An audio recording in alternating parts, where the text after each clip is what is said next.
The dawn of the world. At the place where all things began, there was first the black world, and Old Man the All-Spirit lived in this void silently and without motion, for he was he. The All-Spirit was also her and all that exists between her and him, like the snail from which itself brings new life. For Old Man was without mother or father, being together something and nothing. He looked around him, but there was nothing but himself to see. He listened carefully, but there was only silence. Nothing was born, and nothing grew. Nothing was new, and nothing old. There was only Old Man, alone in an unthinkable forever. Because he was everything, Old Man was not lonely. But as he radiated through the endless time of nothingness, it seemed to him that something might be more interesting than nothing. Here and there within his immensity were sparks of his power. So he drew himself inward like a vast breath, and all that he was came together in one place, like the place in the acorn which imagines the tree. There he glowed with power, until suddenly being, and from this mysterious center of the All-Spirit came a light into the void, which was so great that it illuminated all that had been in darkness, reaching beyond the farthest specks of him that is called everything. First came white of the brightness of him. Then he made a great water filled to its depths with all that he knew, and from the sea would come all the life that would ever be, so deep and so rich was that great water which Old Man had made. Then came green of the waters of him. Because Old Man was each thing and also everything, he could feel the coolness of the water, and he could taste on his lips the salt from it. And just as he was thinking that this water which he had made was good, his thoughts shattered by accident and broke into fragments which fell through him and into the water, and from this dazzling shower of bright yellow thoughts came the beings of the water, first so small they could scarcely be called anything at all, and then larger, until the fish swimming in the deep appeared one at a time, and then the snails and the crawfish and the mussels and the grass, and the grass, and the grass that grows beneath the water. And blue was the sky with the water and the light mingled, and brown and russet and black the creatures in the sea which he had made. Said Old Man, I am forever, but still I grow older and older. Since I have made so beautiful a reflection of myself on this green water, perhaps I should also make something that will continue to live on the surface of the water when my reflection has gone. For I also created youth and old age when I created time. And so it happened. Now there were snow geese and mallards and teals and coots and terns and loons, living and swimming about on the water's surface. Old Man could hear the splashing of their feet and the flapping of their wings. Then the snow goose paddled to where she believed Old Man was, and she said, I do not see you, but I know you are within me and outside of me everywhere. Listen to me, Old Man. This is very good water you have made, but birds are not like fish. Sometimes we get tired of swimming around. Sometimes we'd like to get out of the water. Then fly, Old Man rejoiced, and he waved his arms so that a wind came, and all the water birds flew, skittering along the surface of the deep, deep sea until they moved fast enough to soar into the air, and the sky was dark with them and full of their clatter. How beautiful these flying birds are, and what a good idea that they should fly, said Old Man. Now There were water and earth, and there was the great blue sky. But on the earth there was nothing. Old Man looked around and shook his head. There seemed always to be something else that needed to be created. "Our beautiful earth should be fruitful," said Old Man. "Let it begin to bear life." When Old Man said this, trees and grass and flowers sprang up to become the fragrant hair of the earth, and flowers rose upon her hills, and fruits and seeds glowed in the sun and blew perfume into the wind. The many birds of the sky came to sleep in her palms when they were tired, and the fish came close to her side to nibble on her tender roots. Old Man said, "Ah," and smiled as he looked at the earth, for she was very beautiful, truly the most beautiful thing that he had ever made. The earth should not be alone, Old Man thought.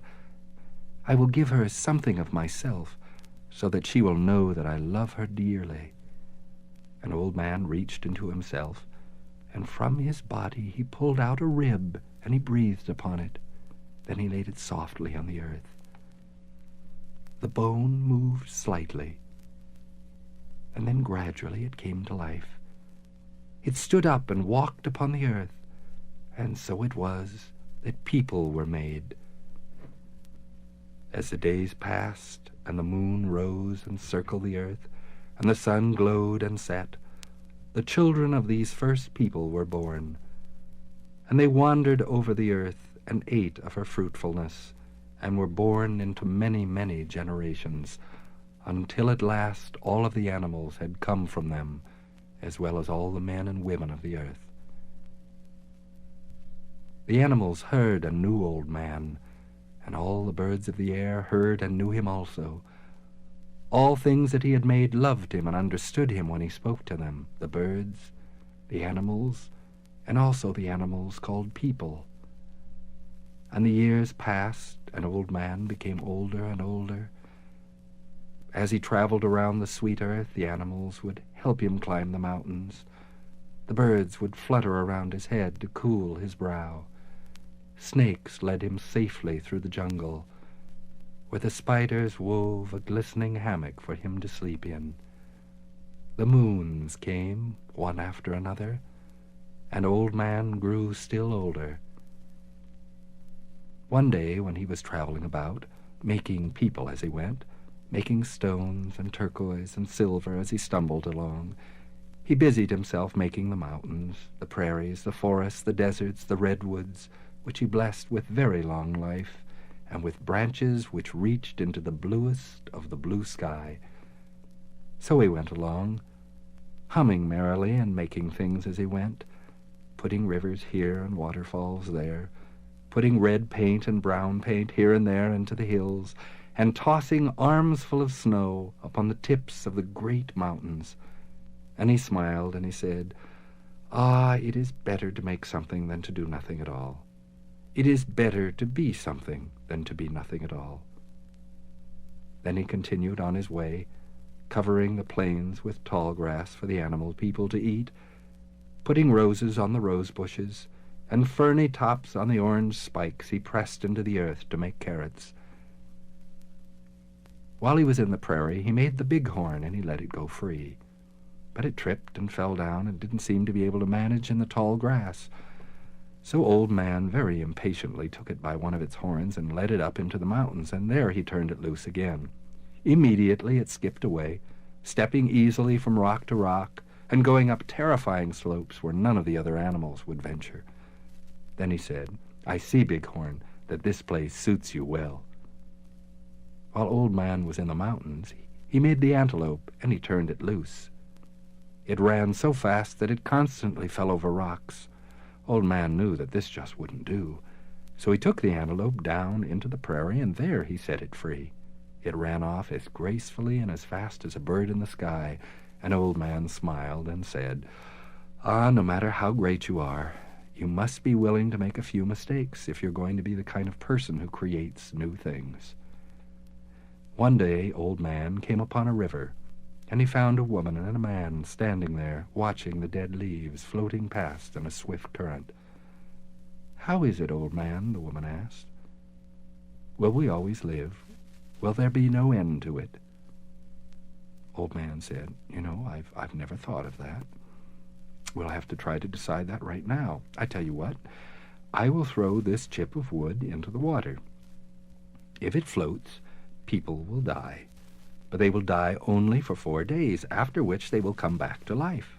When he threw the chip of wood into the water, it floated, and Old Man smiled.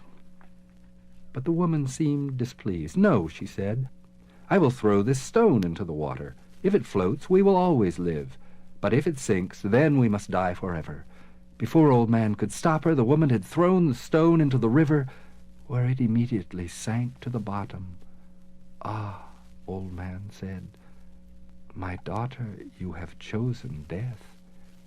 Now there must be an end to all the people of the earth." And Old Man walked away sadly, nodding his head. A few nights later, the woman's only child died in its sleep, and she cried out, and she threw her body on the ground. "Oh, Old Man, listen to me, please. I did not know that death would be so terrible. Let us change this the way it was first, when the chip of wood floated on the water." But Old Man sighed and said, "Not so. What you have done is done. We can undo nothing that we do. The child is dead. Therefore people will have to die. Even I must grow old. Nothing is permanent, and nothing can remain unchanged, and something must become nothing as it was in the beginning." And Old Man went into the mountains to get away from the terrible sorrow of the woman. He tried to sleep, but his bones were too old and his breath too short. And before the dawn, Old Man began to sink into nothing, just as a stone had sunk into the water of the river. I do not wish to leave these things which I have made. I do not wish to leave the sight of the beautiful earth and of all of her people, or of the sky and the river and the sea. But I must go." And he smiled and nodded his head. "Gentle, gentle little coot, dig a bed for Old Man so he can sleep with earth about him. And before I sleep, I will create one last thing, so that women who weep for the dead may also be happy. From such women will come children who hunger for the stars, and who climb mountains to be close to them. From such women will come creatures of so vast a hunger that they will raise themselves in spirit until they fly above death in the memories of all their people." An Old Man fell to his knees in the newly turned soil of the earth, and as the first light of the new day came into the sky, a great river began to flow from him, and he was gradually covered by the water. His last word came from his watery mouth, as his hand reached to take the glowing sun into his palm. "Anpao," he whispered. "It is the dawn of the world." And then he was gone.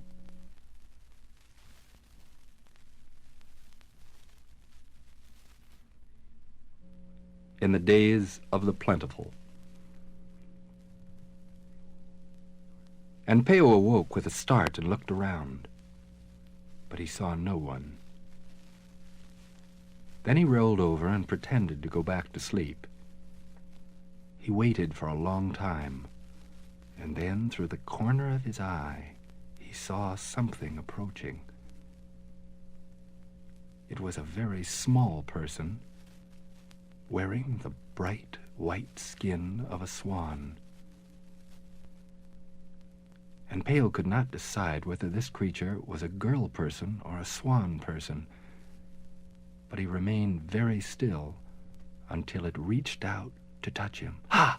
shouted Anpao, leaping up and grasping the long neck of the creature. "I have you now. Who are you, and what do you want?" "I do not care," the creature screeched. "Throw me into the lake."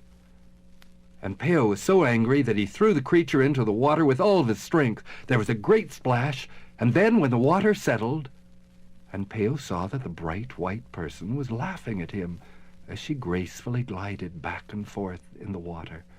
"Foolish boy," she said. "You are too fast to be wise and too slow to be clever." Anpao tried to reach her, but he could not. "I have come for you. My grandmother has sent me to bring you to her house. If you will act kindly, I will try to help you. Come, slide onto my back, and I will take you to my grandmother." Soon they were gliding swiftly across the great water towards the land of the moon. They reached a tiny island on which there was nothing but a single house. The white girl told Anpao to leap to the shore. Then she laughed and ducked under the water, leaving him quite alone. "Caw!" he heard someone say from behind him. When he turned, he saw an old gray woman standing there. "What is it you've come in search of, my son boy? Tell me, what can I do to help you? Indeed, you seem much in need of help.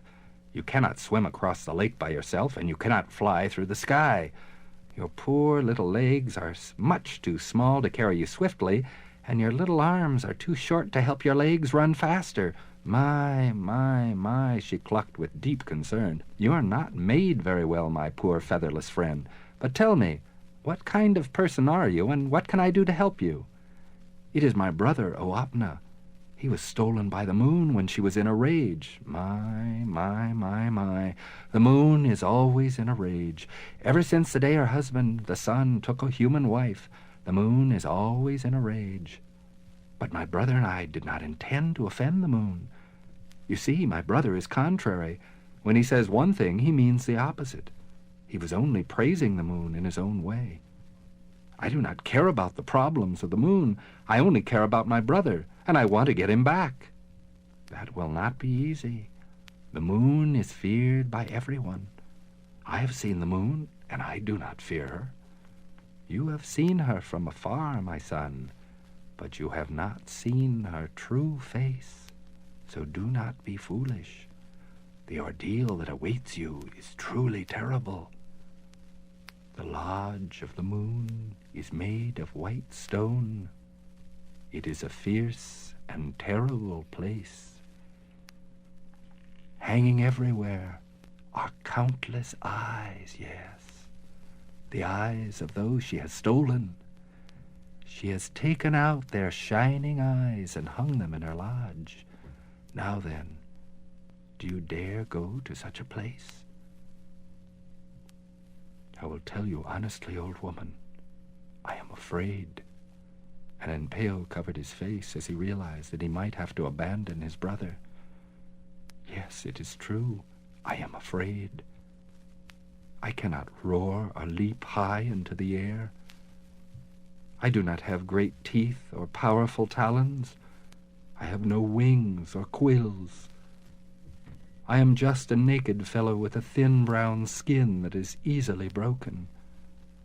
So I must tell you honestly, I am afraid.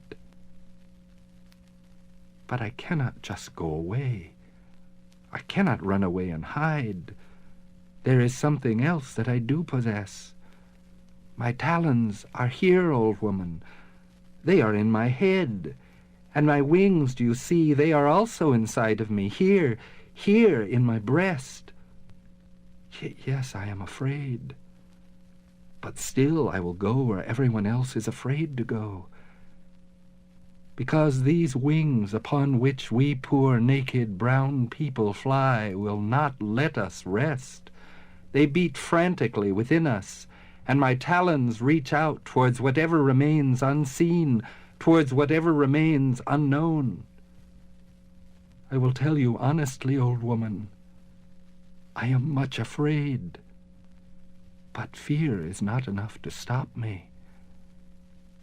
As long as there is life within me, there will always be this frantic flapping of my wings, carrying me towards those impossible things which have not turned upon the world before.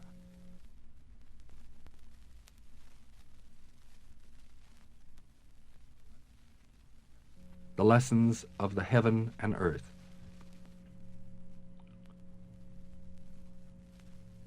When Amana reached the village, her brother came running to meet her, just as the holy man had promised, and Pael awoke and smiled as soon as the dogs dragged him to the entrance of the lodge. "You are wiser than I," the brother told Amana. "You have saved Anpao, and now he will come and live with you and be your husband." Amana cried out in embarrassment and covered her face, and she ran into the tepee. All the young people laughed. Anpao, however, looked distressed. "Anpao," Amana's brother exclaimed, "you will come and speak with my sister, please?" "I cannot," Anpao said sadly. "Forgive me, but I cannot speak with her now. I must think about everything that has happened to me." When the brother frowned, Anpao took his arm and said, "Please, my friend, do not be unhappy tonight. Tonight I will speak to Amana. I promise it." But when the night came, Anpao still could not speak. He stood at the edge of the village, staring off into the distance as he always did, as if he could hear and see something there that was invisible to everyone else. Amana watched him from a distance for a long time, and then slowly she approached and stood by his side. "I cannot stay here," Anpao murmured without looking at her, "and I cannot tell you why." They stood silently for a long time in the darkness, listening to the pine tinder popping in a distant campfire. "Forgive me," he said quietly as he turned to her. "Even when I hear the voices of your village and see the smiles of your people, still there is something that I cannot find here. I do not know exactly what it is. The fire is warm, the land is good, but inside me there is another land. When I dream, I do not dream of this place, Amana, but of another land. When I hear singing, it is not the song you sing. When I search in the dark, I find nothing familiar. I cannot see what it is that I am looking for. I only catch glimpses of something in the distance, a face in the smoke, a voice in the silence of the morning. But as the days go by, I grow weary. I have come so far, and I have found so little, Amana.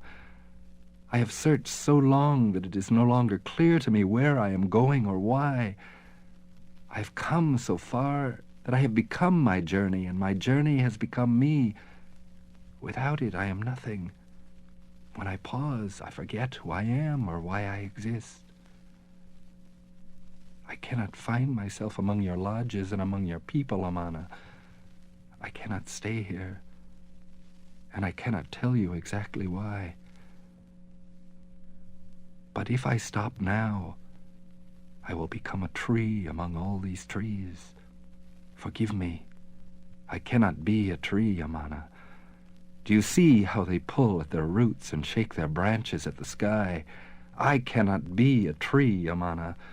They are prisoners of this forest, growing taller and taller and trying to grow above one another, trying to see all the vast world beyond the forest which they can never travel.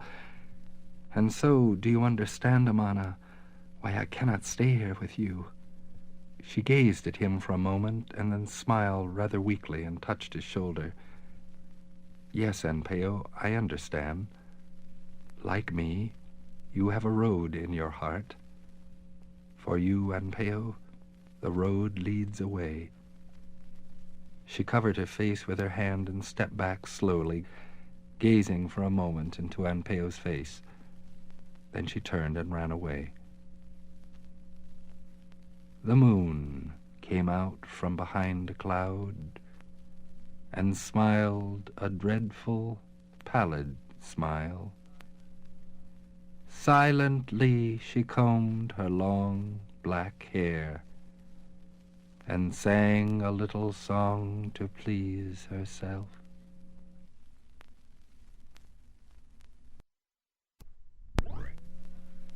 He hurried through the darkness that hovered between the little fires in front of the widely separated lodges. He was exhausted, but still he could not sleep, while the face of dear woman lingered in his mind. He did not want to be alone. More than anything else, he feared being alone. So when he saw a man sitting in front of his solitary lodge, one of the few people still awake, he hurried to him and asked if he could share his fire. "You are welcome, my boy. I am very old, as you can see, and I always need a warm fire because the life in me has turned into a long, long winter, which will not see spring again. I am so old that the sun shuns me as if I were already gone. That is why I cannot sleep. I have a terror of sleep, and I try to avoid it. You see, my son, I have to stay awake as much as I can. Otherwise the animals might think that I am already dead and carry me off before I am ready." Then the ancient eyes returned to the fire, and he was silent. "I am grateful, old father, that you have let me sit with you," Anpao said quietly, looking into the face of this incredibly old person who sat hunched on the ground in the glow of the fire, with the sagging breasts of a woman and withered tendrils of flesh hanging from his collapsed skeleton. For a long time the two men sat silently huddled over the only fire, still burning in the otherwise pitch-dark camp. The old one wheezed steadily, nodding his head and blankly staring off into the darkness, as if he sensed something or someone. The gaze of those gray, dim eyes frightened Anpao, and he darted a glance behind to see what the old man was looking at. There was an immense wall of darkness, nothing more. "Yes," the old one said, as he gradually turned his glassy eyes to stare through Anpao. "That was dear woman. All I have ever seen is the back of her head. Oh, I am old. She cares nothing for old men, but young men, she likes the young ones. She comes and she goes, and we can do nothing to stop her. No one knows who she is or where she comes from. No one knows for certain how or where she lives when she is not dancing. She's always appearing and disappearing, and no one knows where she might be seen next. Late at night, when the stomp dance twists around the fire, dear woman vanishes. Sometimes she takes a young man with her, and sometimes a young woman. The girls are usually found the next day, lying in the woods, beaten and bloody. If they are still alive, they are crippled for life. They are ugly. Sometimes the girls vanish and are never seen again. Dear woman controls those girls and keeps them hidden somewhere. Perhaps they also become dear women, but who knows? All the men of the villages, they try to keep a watch for dear woman. They want to protect the boys and the girls from her, but she has great power. As soon as a beautiful, strange woman appears, instead of guessing that it might be dear woman, the young men fall under the power of her eyes and forget the danger. So no one has ever caught her. She comes and she goes. She comes and she goes. Only once the men kept a careful watch for her. Many years ago, when I was still a young man, they all kept their eyes on the ground and would not look up at any woman's face, no matter how beautiful she might be. And that was very clever of those men, because they could not be caught by the power of dear woman's eyes. They could only see her feet, and that's what happened. A woman, she came along, and they saw that her feet were not the feet of a woman, but the feet of a deer, One of the strongest men, he pounced on her and almost grabbed her, but that dear woman, she's strong, and she jumps straight up in the air, maybe 10 feet, and off she runs into the night in great leaps so high and so fast that no person could catch up with her. All Anpao could do was shake his head in amazement. "Horrible," he whispered. "I am strong, and I am not afraid of many things. But I have never seen anything as terrible as the way that boy was killed. Based on my long journey, this is the worst. This thing that terrifies you, my son, it is called death." And the old man shrugged. "The young know nothing of it. They think that life goes on until one day you lie down peacefully and go to sleep. But death is not like that. It is something no one wants, but everyone receives. It is like dear woman. Though you fear her, you cannot resist her. Some say that it is better never to have seen her at all. But there are also those who believe that she is so beautiful, it is worth dying just to see her once. That is what they say." "I don't want to think about it," Anpao said, walking slowly away from the old man. "You need not think about it, my dear young friend. It will think about you.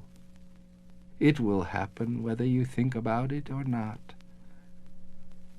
When I look across the river and beyond the valley, when I search for the faces of my friends who are gone, I cannot help thinking about the day when everything must die, and all that has been can be no more.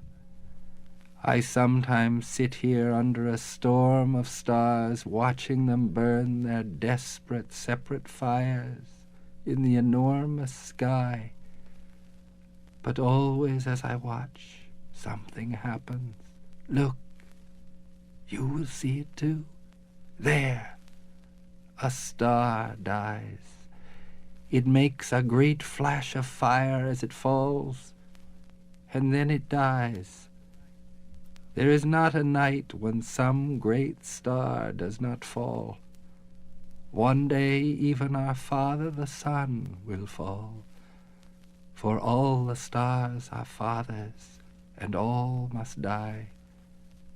I do not understand it, my son. I do not try.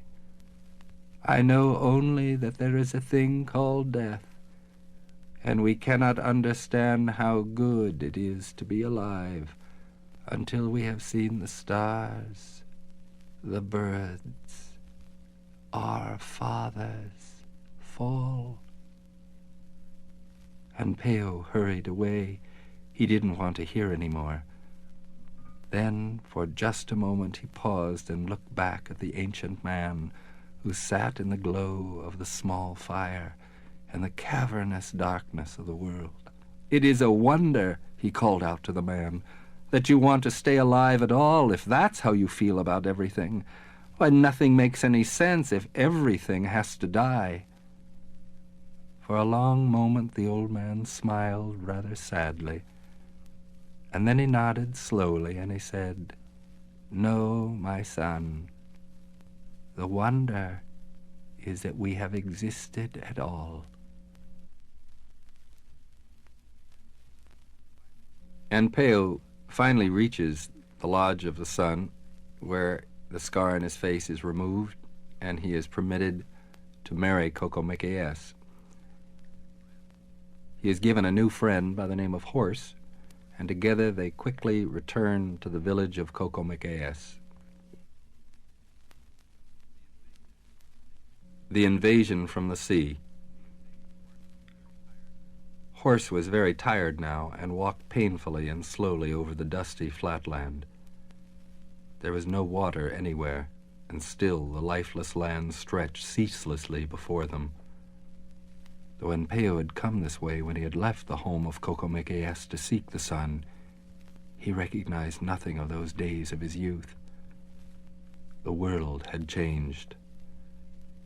Where the deer had leaped across the grass, there was now a gray land with scattered herds of strange animals with white faces. The great river, which once ran abundant with clear water, was soggy with sludge and rust. The air was filled with ash, and the spirits of the trees had abandoned their homes and left only the gnarled husks of leafless trunks. The antelope had vanished, and so too had the birds of the sky. No glistening white teepees rose against the vast blue sky. The sky was gray, and the teepees were gone. There were no people, and all the fires had gone out. The end of the world has come, Anpao murmured. The world in which I lived is dying, and soon my people will also be gone. I must hurry and find Kokomekayes before it is too late. As Anpao turned towards the distant mountain home of Kokomekayes, he saw something very far off. It was only a dark spot moving slowly towards him from the east, far, far across the vast void of the lowland. I do not understand. It is from the east that new life comes. What comes from the east always dances with joy. It does not come slowly in a cloud of dust. I do not understand this thing which comes so slowly, like death comes to an old man. And Pael continued in the direction of the village of Kokomekayes, but as he went along he noticed that this thing out there, whatever it might be, was going in the same direction. It frightened him, and he urged horse to walk faster despite his fatigue. As they went along, the thing grew larger and larger, and after a long while, Anpao could see that it seemed to be a man on another magic dog. But this horse was a dismal creature. The red dust of the lowland covered it, and it was very skinny, and its head hung low. Red dust also clung to the man's clothes, a peculiar costume of black that covered his entire body like a sack, with black leggings reaching to the hips, and a black tight sack about his chest and back and arms. The man was black everywhere, except for a little white collar that made a perfect ring around his neck. The stranger's face was entirely covered by red dust, except where motley hairs hung from the mouth and chin in a most peculiar manner. As the man drew closer, Anpao could see that behind the dust on his face were countless sores and carbuncles which ran with pus. Hundreds of tiny white worms rustled noisily around the man's throat and scrambled out of the light, slipping under his collar and disappearing as Anpao approached. This terrible stranger drew rein and sat on his emaciated black roan horse. The animal's bones protruded from his sides, and his head hung very low. His hooves were festered with sores, and patches of fur were missing from his flaky hide. Now and again he made a sound that resembled the rattle in the throat of the dying. "What is your name?" the stranger asked as he sat placidly in his putrefaction, gazing at Anpao through watery eyes. "My name is Anpao. I am to be the husband of Kokomekayes. I have never heard of you, and I have never heard of Kokomekayes. I am the son of the sun. Such stories do not interest me. I have never heard of you or Kokomekayes. Who is she?" "She is the woman I will marry. Now tell me, please, who are you, stranger?" "I am Smallpox." "Well, I have never heard of you either. Where do you come from, and what is it that you do?" I come from very far away, from there." And he pointed with a gray hand towards the east, "where the great water is, and then far beyond it. I am the friend of the Big Knives who brought me. They are my people." "Ah," Anpao said, "but what is it that you do for the Big Knives?" "I bring death." Smallpox raised his hand and wiped the dust from his face, so Anpao could see the sores that covered it. For a moment Anpao could not look at the man. Then he asked, "Do all the people you visit die?" "Yes, all." "I think perhaps I have seen some of your work." "Yes, all die. Even your people, and your Coco-Mac-Ayes do. Where do your people live? Why don't you invite me to come home with you? Sooner or later, everyone must come to know me. If you will take me to your village, I will spare your life, even though you have seen my face. But if you will not lead me to your village, then I will breathe on you, and that will be the end." And Pael could not bear the reek of death that surrounded this man, but he smiled and tried desperately to make an appearance of friendship so that he could gain time and escape. Now he understood all that he had seen in the villages of the dead and dying, where old man Smallpox had already visited. "I will tell you this," Anpao said as nonchalantly as possible. "Now my people are very ugly, and they are hardly worth your effort. You are obviously a very powerful and important person, and surely you would want to visit the villages of only the most important people.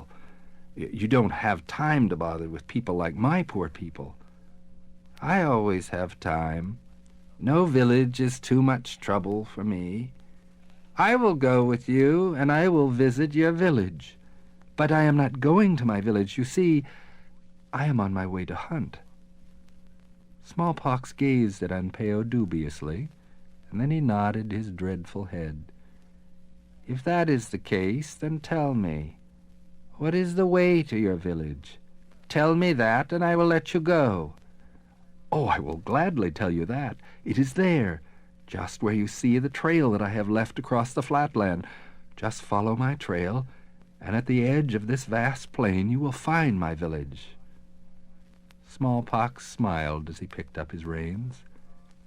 "Now hurry along and don't look back, or I will forget my promise. However, my friend, do not be too happy. One day I will catch you too." Then Smallpox started along his way. Anpao watched as the death horse limped across the dusty lowland along the trail Anpao had left. Once Smallpox had disappeared into the dust of the distance, Anpao trembled with relief and took a deep breath. The smell of death was gone, but the shadow of the horse and man, which had been cast upon the ground in front of Anpao, remained like a deadly blemish on the earth. Then quickly Anpao turned away from Smallpox and towards the village of Coco-Mac-Ayes. He urged his horse friend to run as fast as he could, for Smallpox would soon discover the trick, and there was no time to lose.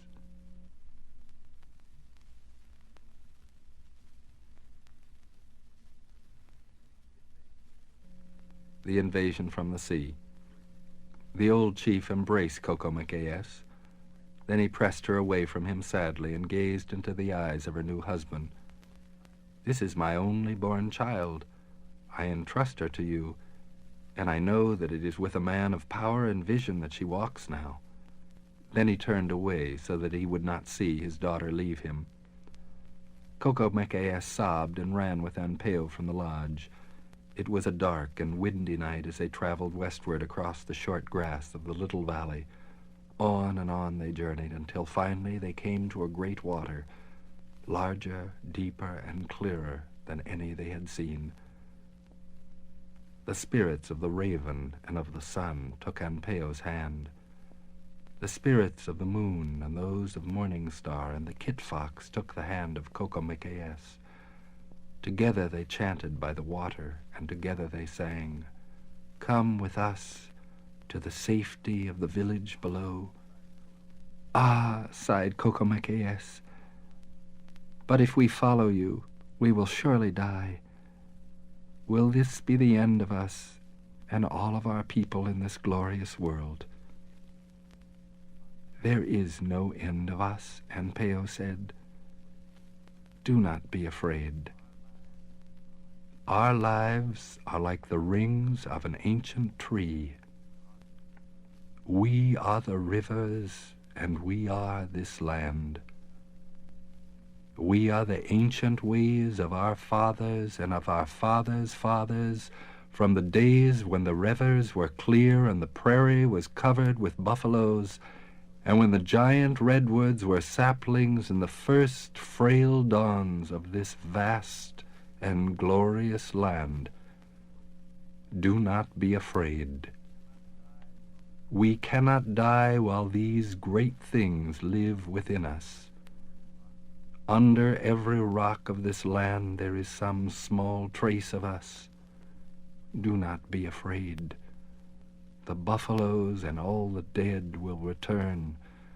They will come with a great explosion and in a cloud of smoke. The fireboat walks on the mountains will bring our people back again, whooping joyously as they come to us, and waving their arms and shouting victoriously. Do not be afraid, for the fireboat walks on the mountains will bring them back again. I know it, for I have seen it." Then the song was over, and in the silence of the night, the spirits led Anpao and Cocomacaes slowly down into the beautiful water. For a moment Cocomacaes gasped with fear as the water touched her face. But then she smiled, and she gazed at Anpao as they descended. Then they were gone. Do you hear it? Do you hear the women laughing? Do you hear? The holy man Washagan sat in the lake in the night, luminous in the light that rose from the blue water, as he listened to the distant drum and to the singing of the drowned village.